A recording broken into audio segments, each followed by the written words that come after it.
नमस्कार, सादा प्लस बिहार झारखंड देख रहे हैं आप और मैं हूं आपके साथ पूजा अग्रवाल। बुलेटिन की शुरुआत करेंगे इस वक्त की हेडलाइंस के साथ। कोरोना काल में मनाए गए स्वतंत्रता सेनानी बाबू वीर कुंवर सिंह की जयंती मौके पर कई गणमान्य लोग रहे मौजूद। लोगों ने चित्र पर पुष्प अर्पित कर दी श्रद्धांजलि। बिहार में सीएम नीतीश कुमार ने सूबे का किया खूब विकास। बसहा पंचायत की सरकार के विकास कार्यों से है अछूता। पंचायत के विकास का काम तक सीमित। बिजली विभाग की लापरवाही आई सामने। जिले में 10 घंटे भी नहीं आती है बिजली। उपभोक्ताओं को हो रही है काफी परेशानियां। और पटना से मधुबनी जा रही बस और ट्रक के बीच हुई टक्कर। हादसे में 9 लोगों की हुई गंभीर रूप से घायल। आनन फानन में घायलों को अस्पताल में कराया गया भर्ती। चलिए शुरुआत करेंगे खबरों से। मधेपुरा जिला मुख्यालय स्थित वेद व्यास कॉलेज में कोरोना संकट के बीच वीर कुंवर सिंह विचार मंच ने सादे समारोह में महान स्वतंत्रता सेनानी बाबू वीर कुंवर सिंह की जयंती मनाई है। वहीं इस मौके पर उपस्थित लोगों ने बाबू कुंवर सिंह के चित्र पर पुष्पांजलि कर उनके प्रति सम्मान व्यक्त किया है। के महानायक वीर कुंवर सिंह की जयंती शहीदोत्सव दिवस के अवसर पर आज वीर कुंवर सिंह विचार मंच के तत्वावधान में वेदव्यास कॉलेज मधेपुरा के प्रांगण में हम लोग वीर कुंवर सिंह की तस्वीर पर पुष्पांजलि किए हैं, उन्हें श्रद्धांजलि दिए हैं। निश्चय ही वीर कुंवर सिंह न सिर्फ भारत बल्कि पूरी दुनिया के एक अद्वितीय योद्धा थे। 80 वर्ष की उम्र में इन्होंने जो अंग्रेजों को छक्के छुड़ाया, एक बार नहीं कई बार पराजित किया और जीते जी उन्हें कोई मार नहीं सका, उन्हें कोई पराजित नहीं कर सका। यह अपने आप में निश्चित तौर पर एक उदाहरण है। और आज बिहार के मुख्यमंत्री नीतीश कुमार एकाणे मार्ग स्थित अपने आवास पर बाबू वीर कुंवर सिंह जी की जयंती के अवसर पर उनके तैलचित्र पर माल्यार्पण कर श्रद्धांजलि अर्पित की गई है।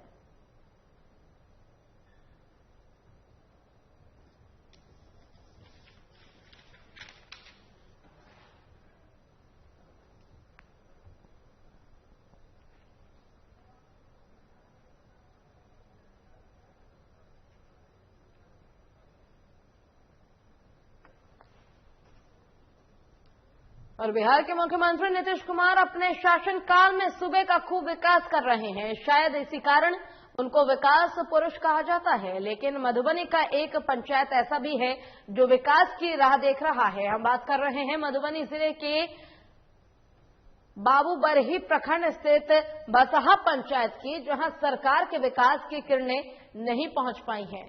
यहां की सड़कें का पक्कीकरण नहीं हो पाया है। वहीं पंचायत के मुखिया श्री चंद्र सहनी से पंचायत का विकास नहीं होने का कारण पूछने पर उन्होंने कुछ और ही दावा करना शुरू कर दिया, जो कि जमीन पर खोखला साबित हो रहा है।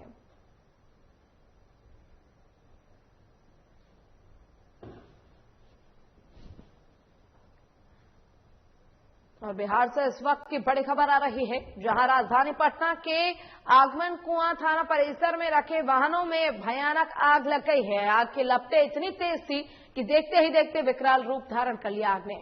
आग लगी की सूचना फायर यूनिट को दी गई है, जिसके बाद आग पर काबू पाने की कोशिश की गई तो लेकिन आग विकराल रूप धारण कर रहा था, जिसके कारण काफी परेशानी आ रही है। बता दें कि पटना आगमन कुआं थाना परिसर में पुलिस द्वारा जब्त किए गए वाहन काफी संख्या में लगे हुए थे, जिसमें आग लग गई और इस आगलगी में लाखों रुपए के मोटरसाइकिल, कार, वाहन जलकर राख हो गए।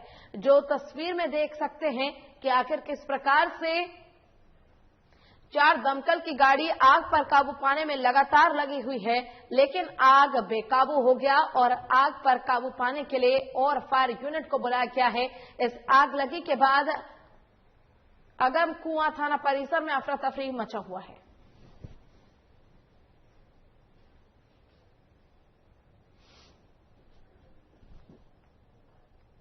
और जामताड़ा जिले में बढ़ते कोरोना की दूसरी लहर से लोग चिंतित हैं। वहीं कोविड-19 के चिकित्सक काफी जदोजहद कर पॉजिटिव मरीजों को स्वस्थ करने में लगे हुए हैं और लोग स्वस्थ होकर अपने घर भी जा रहे हैं। वहीं कोरोना का कहर बहुत तेजी से बढ़ रहा है, जिससे जिले में एक्टिव मरीजों की संख्या 547 पर पहुंच गई है। जिले के बुद्धिजीवी समाज सेवी सरकार से रेमडेसिविर इंजेक्शन की मांग कर रहे हैं। जो मरीज कोरोना वायरस से संक्रमित होकर जीवन और मौत से लड़ रहे हैं, उनके लिए ये वरदान के रूप में साबित हो सकता है। कोविड-19 अस्पताल में अन्य दवाइयों की पूरी व्यवस्था है, लेकिन जिले में रेमडेसिविर इंजेक्शन उपलब्ध नहीं है। नाला विधानसभा क्षेत्र के समाज सेवी जयंतो बनर्जी ने कहा है कि जिले में रेमडेसिविर इंजेक्शन झारखंड राज्य को 15,000 डोज विभिन्न द्वारा दवा कंपनियों से प्राप्त हुई है, जो प्रदेश के कई जिलों में भेजा गया। लेकिन आश्चर्य की बात है कि जामताड़ा जिले में एक भी रेमडेसिविर इंजेक्शन नहीं मिली है। उन्होंने झारखंड सरकार से मांग की है कि रेमडेसिविर इंजेक्शन की व्यवस्था की जाए, जिससे कोरोना संक्रमण से लोगों को बचाया जा सके।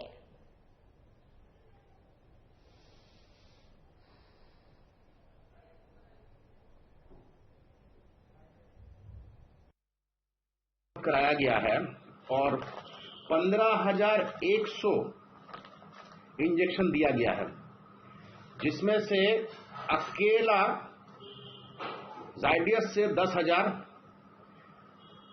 हेट्रोपार्मेडिकल से 1,650, मेलैंड से 500, सिप्ला से 2,000 और जुबिलिएंट से 1,000 वायरल्स दिया गया है। और इनका जो डिस्ट्रीब्यूशन जो किया गया है, और ये डिस्ट्रीब्यूशन प्रक्रिया में आप आश्चर्य हो जाएंगे, सबसे ज्यादा इनको डोज दिया गया है रांची को। जो रांची को सबसे ज्यादा 43 हॉस्पिटलों में रेमडेसिविर इंजेक्शन दिया गया है। उसके बाद में 4 अस्पताल जो है देवघर, धनबाद, रामगढ़ में, इन लोगों को भी दिया गया है।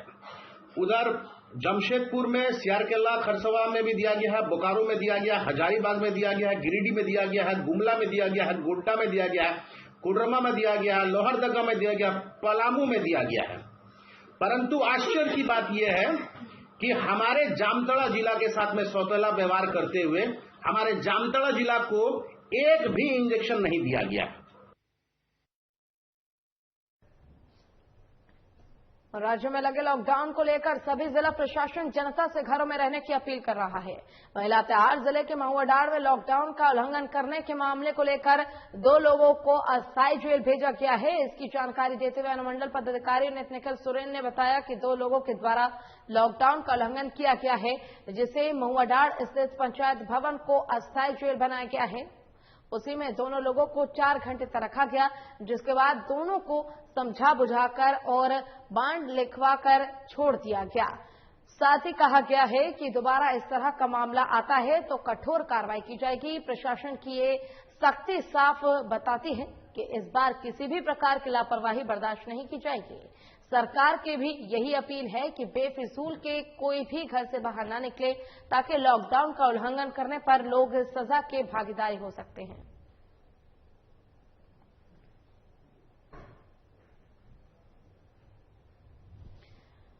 लातेहार की एक खबर, जहां लॉकडाउन के नियमों का उल्लंघन जो व्यक्ति कर रहा है उस पर प्रशासन की तरफ से सख्त कार्रवाई की जा रही है। आपको बता दें कि अब लातेहार प्रशासन जो है अपनी तरफ से सख्त हो गया है और जनता से अपील कर रहा है कि लॉकडाउन का पालन करे, कोरोना के नियमों का पालन करे, अपने घर से बेफजूल में बाहर ना निकले। अगर कोई भी व्यक्ति बेवजह बाहर अपने घर से निकलता है और उससे कारण पूछा गया तो उस पर सख्त से सख्त कार्रवाई की जाएगी।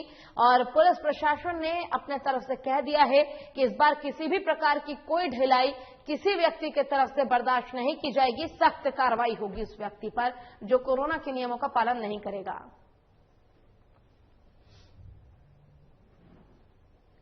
लातेहार जिले में स्वास्थ्य सुरक्षा सप्ताह के तहत लॉकडाउन के अनुपालन करवाने को लेकर एसडीपीओ अजीत कुमार की देखरेख में लातेहार जिले के बालूमाथ प्रखंड के प्रशासनिक पदाधिकारियों के साथ बालूमाथ मुख्य मार्ग, थाना चौक, बाजार रोड, महावीर मंदिर चौक पर लोगों को जागरूक करने को लेकर विशेष अभियान चलाया गया। जागरूकता अभियान के तहत सरकार की गाइडलाइन के अनुसार खुली दुकानों के संचालकों और बस और ऑटो में यात्रा कर रहे लोगों के पास जाकर एसडीपीओ अजीत कुमार के साथ Balumath police inspector Bablu Kumar, Balumath BDO Manish Kumar ने संक्रमण के प्रसार को फैलने से रोकने में सहयोग करने के साथ साथ बिना वजह घर से बाहर नहीं निकलने की अपील की है। वहीं इस दौरान बालूमाथ थाना के काफी संख्या में पुलिसकर्मी के अलावा प्रखंड कर्मी आशीष कुमार, केसरी, रियाज खान समेत कई लोग उपस्थित रहे।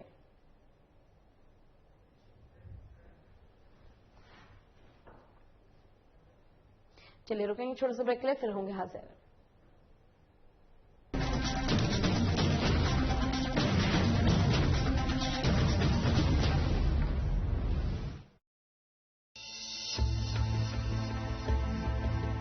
रामकृष्ण मिशन अस्पताल रांची में सेवा का एक सर्वोत्तम संस्थान। 7 दशकों से रामकृष्ण मिशन सैनिटोरियम में सभी बीमारियों का आधुनिक पद्धति से सस्ते दर पर इलाज। अस्पताल में अनुभवी डॉक्टर और कुशल नर्सें रखेंगी आपका विशेष ख्याल। सभी आधुनिक चिकित्सकीय उपकरणों से लैस 24x7 है सेवा में समर्पित। रामकृष्ण मिशन अस्पताल, खूंटी रोड, तूपुदाना, रांची, जिसका सेवा ही परम धर्म है।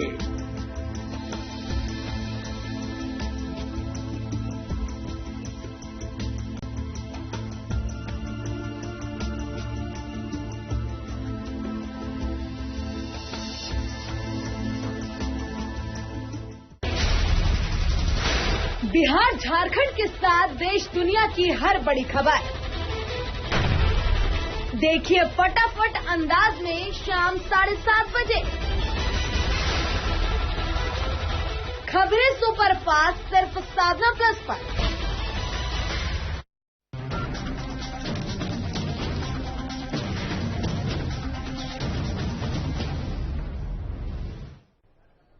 चलिए ब्रेक के बाद एक बार फिर से रुक करें खबरों की ओर। अगली खबर समस्तीपुर से है, जहां केंद्र विश्वविद्यालय के कुलपति के ऊपर आपको बता दें कि फेसबुक आईडी फेक बनाकर लोगों को झांसे में लेने का मामला सामने आया है। इसके बाद विश्वविद्यालय की ओर से एक पत्र लिखकर सभी लोगों को जानकारी दी गई कि विश्वविद्यालय के कुलपति का Facebook ID vice counsellor doctor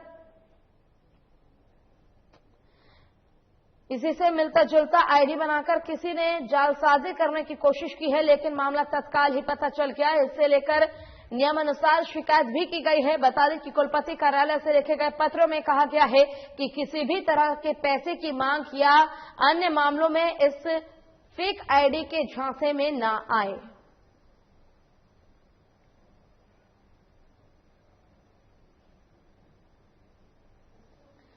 Samastipur की एक खबर, जहां पर केंद्र विश्वविद्यालय के कुलपति का फेसबुक आईडी बनाकर लोगों को झांसा देने का मामला सामने आया है। इसके बाद विश्वविद्यालय की ओर से एक पत्र लिखकर सभी लोगों को जानकारी दी गई है कि विश्वविद्यालय के कुलपति का फेसबुक आईडी बनाया गया है। इसी से मिलता जुलता आईडी बनाकर किसी ने जालसाजी करने की कोशिश की है, लेकिन मामला तत्काल ही पता चल गया। इसे लेकर नियमानुसार शिकायत भी की गई है। बता दें कि कुलपति कार्यालय से लिए गए पत्र में कहा गया है कि किसी भी तरह के पैसे की मांग या अन्य मामलों में इस फेक आईडी के झांसे में न आए।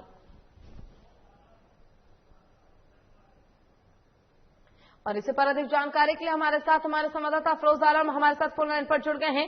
अफरोज, अब कुलपति की फेसबुक आईडी बनाई गई है और लोगों को झांसा दिया जा रहा है, एक फेक आईडी बनाई गई और इस प्रकार की घटना को अंजाम दिया गया। विस्तार से जानना चाहेंगे क्या कुछ पूरा मामला है? जी पूजा, बता दें कि डॉक्टर राजेंद्र प्रसाद कृषि विश्वविद्यालय है, जहां कुलपति का जो है फेक आईडी जो है बनाकर जो है पैसे की डिमांड की जा रही थी।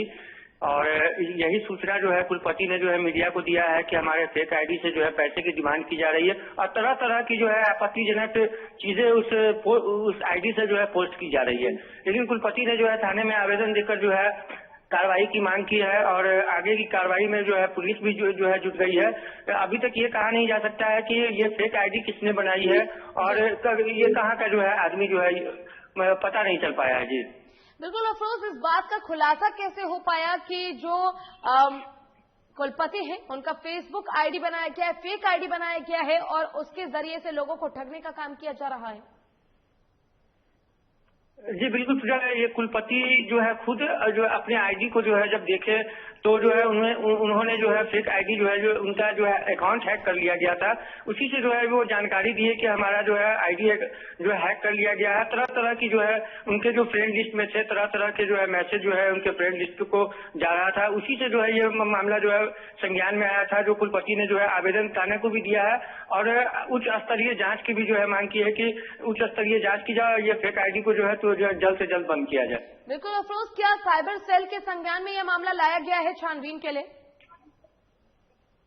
जी पूजा, बिल्कुल ये साइबर सेल को भी जो है ये मामला संज्ञान में दिया गया है। और सबसे बड़ी बात है कि इन दिनों जो है समस्तीपुर में ये जो फेक आईडी की जो हैक करने की बात अगर कही जाए तो लगातार जो है ऐसा जो है आईडी जो है हैक किया जा रहा है, दूसरे के आईडी से जो है आपत्तिजनक पोस्ट किया जा रहा है। जो आप साइबर सेल जो है इसमें जो है कहीं ना कहीं जो है आगे की कार्रवाई भी कर रही है और जो हैकर है उनको जो है पकड़ने में भी जो है कामयाब हो रही है, लेकिन ऐसा आए दिन देखने को मिल रहा है। बिल्कुल अफरोज, खुशी की बात ये रही कि किसी बड़ी घटना को अंजाम देने से पहले इस मामले का खुलासा हो गया और अब उम्मीद करते हैं कि जल्द ही पुलिस प्रशासन की तरफ से कार्रवाई की जाए ताकि उस व्यक्ति का पता चल सके जिसने इनका अकाउंट हैक किया और फेक आईडी बनाकर इस प्रकार की घटना को अंजाम दिया। बहुत बहुत शुक्रिया आपका तमाम जानकारी के लिए।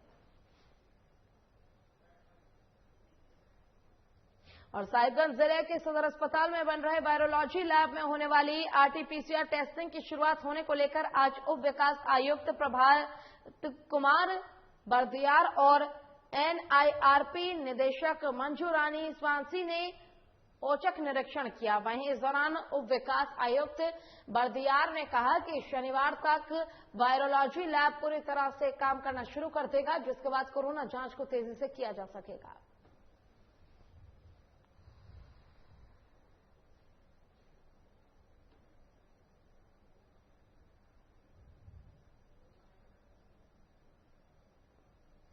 साहिबगंज की खबर जहां पर निदेशक ने औचक निरीक्षण किया है। आपको बता दें कि आरटीपीसीआर टेस्ट को लेकर साहिबगंज में एक वायरोलॉजी लैब खोली गई है जहां पर जांच हो सकेगा कोरोना संक्रमण का और ऐसे में जल्द ही इसकी शुरुआत होने की बात कही गई है। वहीं विकास आयुक्त प्रभात कुमार बर्दियार और एनआईआरपी निदेशक मंजू रानी ने इसका औचक निरीक्षण किया है, लेकिन विधिवत रूप से कल से चालू हो जाएगा। कुछ मशीनें रांची से आने वाली हैं, वो भी आज शाम तक शायद आ जाएंगी, तो कल से स्टार्ट हो जाएगा।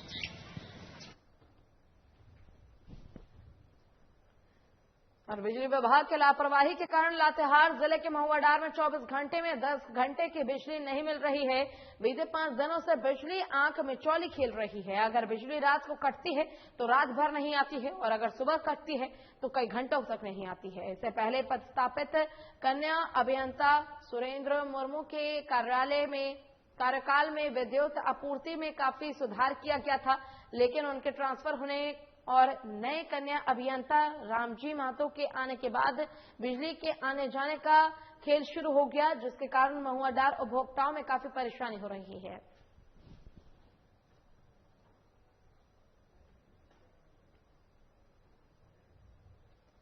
और सिवान से इस वक्त की बड़ी खबर आ रही है, जहां शहर के लकीचंद अस्पताल में एक मरीज की मौत हो गई। जहां मौत हो जाने के बाद से मृतक के परिजनों ने अस्पताल में जमकर तोड़फोड़ किया।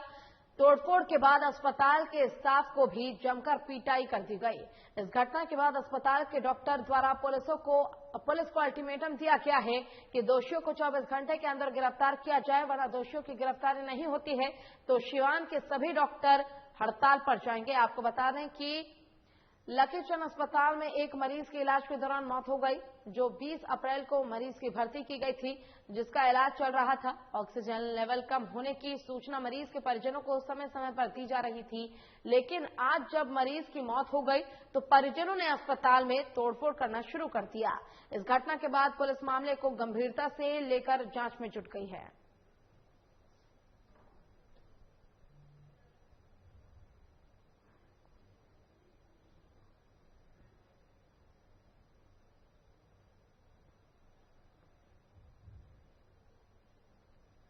और बेगूसराय में 3 साल की 2 बच्चियों के लापता होने से जहां पूरे क्षेत्र में सनसनी फैल गई है, वहीं लापता दोनों बच्चियों के मिलने के बाद परिजनों ने राहत की सांस ली है।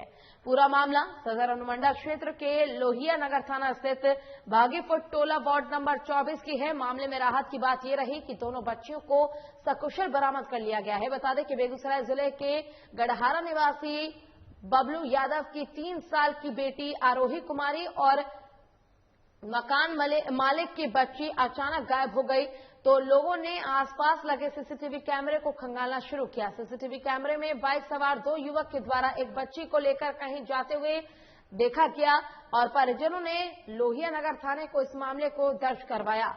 पुलिस ने भी तुरंत छानबीन शुरू कर दी और दोनों बच्चियों को बरामद कर लिया गया है।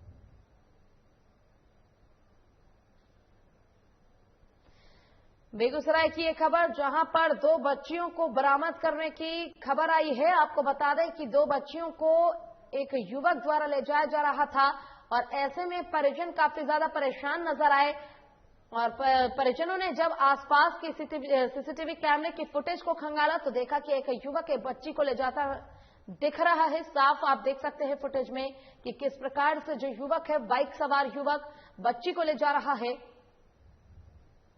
तस्वीर में भी आप साफ देख सकते हैं और इसकी सूचना तुरंत ही पुलिस को दी गई और पुलिस ने भी तुरंत कार्रवाई करते हुए बच्ची को बरामद कर ली। खुशी की बात यह रही कि दोनों बच्चियां सकुशल अपने परिजनों के पास पहुंच गई हैं। और पटना से मधुबनी जा रहे बस और ट्रक में दरभंगा मब्बी के पास सीधी टक्कर हो गई। इस टक्कर में एक की मौके पर मौत हो गई और 9 लोग जख्मी हो गए। घायलों में 4 की हालत गंभीर बनी हुई है। हादसा मब्बी ओपी के इंजीनियरिंग कॉलेज के पास हुई। सभी घायलों को इलाज के लिए DMCH की इमरजेंसी में भर्ती कराया गया है। दरभंगा की एक खबर, जहां पर एक दर्दनाक हादसा हुआ है। बस और ट्रक के बीच आमने सामने टक्कर हो गई। मब्बी ओपी दरभंगा मार्ग पर यह टक्कर हुई है। आपको बता दें कि इस दौरान एक व्यक्ति की मौत हो गई है, 9 लोग घायल हुए, जिसमें कि 4 की हालत गंभीर बताई जा रही है, जिन्हें अस्पताल में इलाज के लिए भर्ती करा दिया गया है। टक्कर जो है ये बस और ट्रक के बीच हुई है। आज हो गया है। एक्चुअली मैं मुजफ्फरपुर की ओर से सवारी गाड़ी बस पैसेंजर को लेकर के आ रही थी। उतने ही में उल्टा रूट से तेजी वाला परवाही से एक FCI से लदा हुआ खदान का ट्रक उसको अनियंत्रण होकर के ठोकर मार दिया, जिसमें एक आदमी की मृत्यु भी देते हैं और बहुत सारे जो घायल है उसको हम लोग पूरे सब आदमी के सहयोग से हॉस्पिटल इलाज के लिए भेजे हैं। और विश्व कोरोना महामारी को देखते हुए ऑल अमान एजुकेशन सोसाइटी के चेयरमैन डॉक्टर इब्राहिम बुखारी के द्वारा निसहाय गरीब परिवारों के बीच लगभग 500 परिवारों को सूखा राशन वितरित किया गया। साथ ही मौके पर इब्राहिम अल बुखारी ने कहा कि आप मास्क जरूर लगाएं और 2 गज की दूरी हमेशा बनाए रखें और सरकार का आदेश का सब लोग मिलकर पालन करें।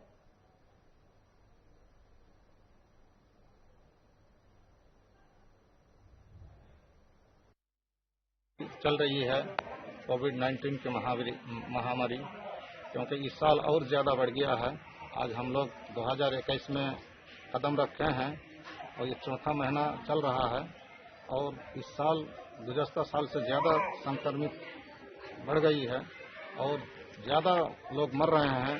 लोग डर से घर से निकल नहीं रहे हैं और लोग यानी अनाज वगैरह का बहुत मोहताज हैं। और हमारे प्रधानमंत्री जी ने भी यानी ऐलान किया है कि चाहे सरकारी तौर पर हो, चाहे प्राइवेट सेक्टर के लोग हों, चाहे कोई भी हो, सब लोग बढ़ चढ़ कर आए और लोगों को मदद करें। और पानी टंकी गिरने से एक निजी क्लिनिक का लाखों का नुकसान हो गया। खबर मोतिहारी के मधुबन प्रखंड के दुलमा पंचायत वार्ड नंबर 19 की है, जहां वाटर टावर का दोनों टंकी ध्वस्त हो गया। वहीं पानी टंकी गिरने से एक निजी क्लिनिक का काफी नुकसान हुआ है। क्लिनिक संचालक संदीप कुमार का कहना है कि नलजल का वाटर टावर बहुत ही घटिया बना हुआ था। उन्होंने कहा कि क्लिनिक में कोरोना के कारण मरीजों को रखा जा रहा है। अगर मरीज रहते तो ये घटना बड़ी हो जाती, लेकिन संचालक ने प्रखंड विकास पदाधिकारी को नुकसान की भरपाई करने को लेकर आवेदन दिया है। इस मामले पर वार्ड सदस्य संतू पासवान कुछ भी कहने से इकरार कर दिए।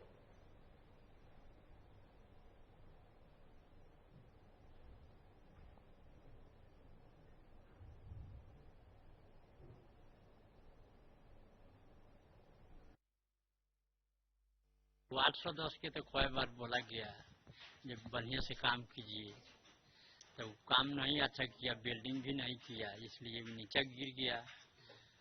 एक ही बार फर्स्टे आंधी आया, मेघ आया हल्का सा, उसी में गिर गया। वार्ड सदस्य का क्या नाम है? वार्ड सदस्य का नाम है संतू पासवान। हमारे 19 नंबर वार्ड में नल जल का जो काम हुआ है वो सही तरीका से नहीं होने के कारण फर्स्ट आंधी तूफान में ये टैंकी ऊपर से नीचे गिर गया। उसके बाद में एक घर में के पास में गिरा है, घर के ऊपर से गिर करके घर क्षतिग्रस्त हो गया पूरा। चलिए इसी के साथ फिलहाल के लिए इस बुलेटिन में बस इतना ही। खबरों का सिलसिला लगातार आगे भी जारी है। आप देखते रहिए साधना प्लस। नमस्कार।